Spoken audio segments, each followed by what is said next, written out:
Hey guys, Aqua Duelist here, and with Ignition Assault, I was actually really excited because I really wanted to play Megaliths, and this last week at Locals, I got to actually play it. I was waiting on my Megaliths, what I needed on my Megaliths to come in. I pre-purchased whatever I didn't get from the sneak peek, so yeah. But I had a really interesting idea that I wanted to try, and I wasn't sure how well it would do, and I wanted to mix Megaliths with Dangers. Um, just kind of an idea I had that I wasn't sure how well it would do. And honestly, I kind of regret it. I didn't do that well at locals with these at all. And it's because of the Dangers themselves, not the Megaliths. The Megaliths were great; they're awesome. It's just the dangers were more of a limitation than anything. So yeah, but I was debating whether or not I want to do a deck profile for this, and I thought I might as well throw the idea out there and see if someone else wants to do something with it. But I am going to be within a few weeks. I'll end up posting another Megalith deck profile of just like pretty much with all the rituals, generic ritual support and everything, basically good megaliths. So yeah, but we're gonna go ahead and jump into this. So first up, I played 3 of Megalith Opil. I'm probably gonna butcher some of these names. So the level 4s, because Megaliths don't have a ritual spell, the idea is the level 8s can be used as, or they're basically used as ritual spells, and then the little ones have the effect of when they're on the field, um, you can basically ritual summon with them. Like, if he's on the field, he would count as a ritual spell and then 4 stars essentially. That's just kind of a thing about them. Um, all of those, like, they're all of that's all hard once per turns except one monster, which I'll bring up when we get to it. But this guy, whenever he's ritual summoned, you can add Megalith monster from deck to hand.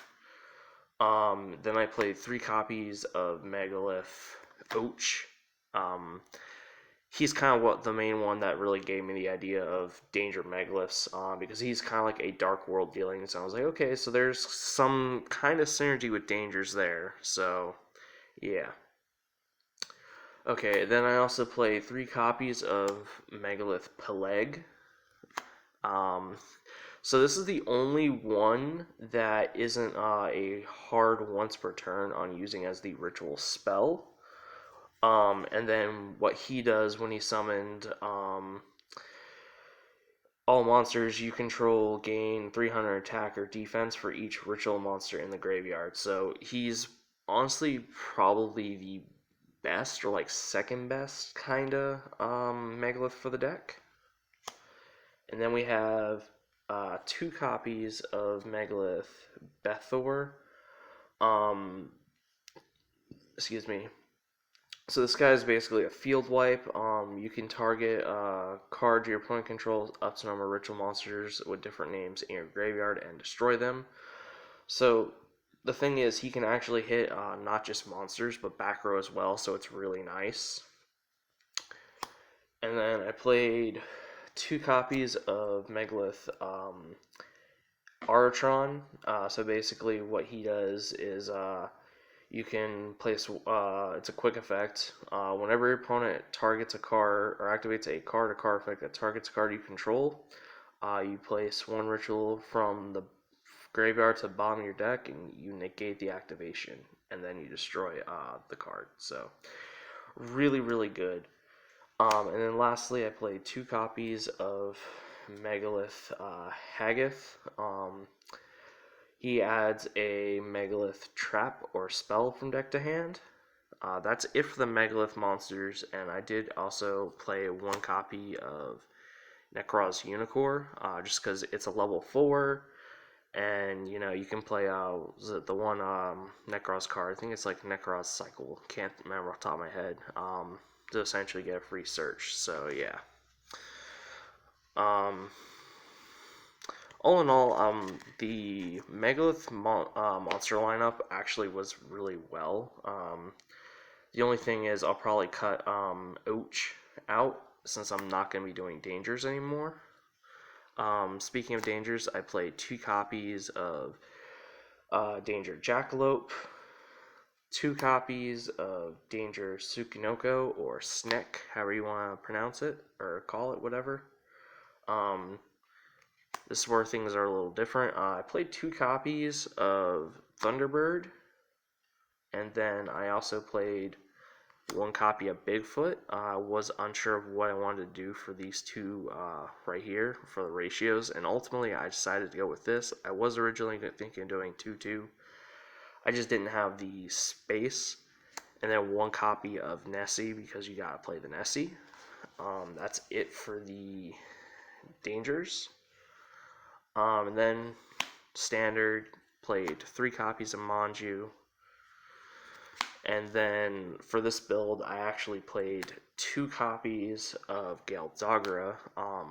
This card's stupidly insane. I wish I played 3, and I just didn't have the space for 3 when building, so I only put 2 in. Looking back, if I did decide to play this again in the future, I would probably cut either 1 Bigfoot or 1 Thunderbird for this, for the 3rd one. But next up, going into the spell lineup, so I played 3 copies of Preparation of Rites. You basically grab any of these smaller Megaliths with it. 3 copies to trade in, and this card was just insane. Holy crap! Like, this was honestly one of the best cards, I feel, as far as drawing or adding stuff. Just awesome. And then 1 copy of Megalith Portal. So essentially what this does, because it's a newer card, in case you don't know, ritual monsters you control cannot be destroyed by battle the first time they would be, and then if a Megalith monster is special summoned, you can add a ritual from your hand to, or from the graveyard to the hand. So this was like really good. I'd still, going forward though, I'd still only just play 1 because you can easily search it. Then I played 1 copy of Paw of Avarice. I literally saw this just about every game, which was like stupid considering it's just a 1 of. But yeah, going forward though, I also played 1 copy of Kaleidoscope. That's what it was, not Cycle. Did really well.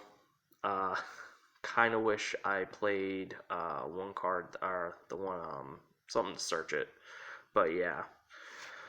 That's it for the spells.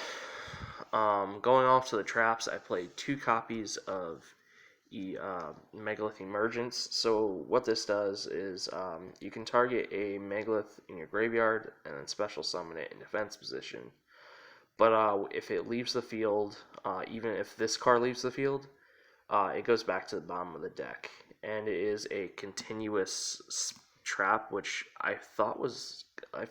It feels a little weird to me, because to me this seems like it'd be an equip card, but it's not. And it's a trap. We don't have equipped traps really, so it's kind of weird. I feel like I just have a weird feeling about this card.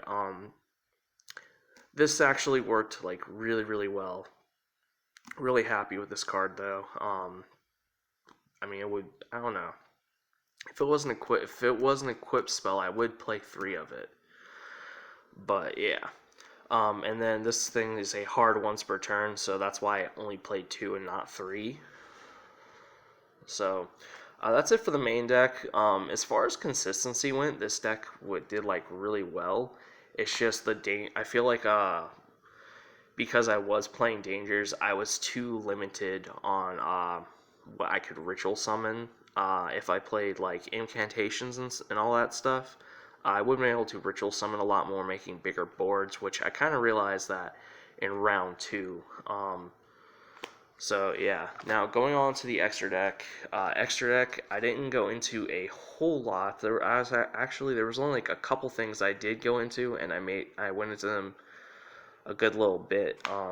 Played one copy of Nightmare Phoenix and one copy of Nightmare Unicorn. I don't think I actually ever made these. I played one copy of the BLS Link. I made this quite a bit, very easily too. So, just excuse me, like a sneeze. Um, but whew, I ended up making this. Sorry. Just about every round, I feel just about something like that.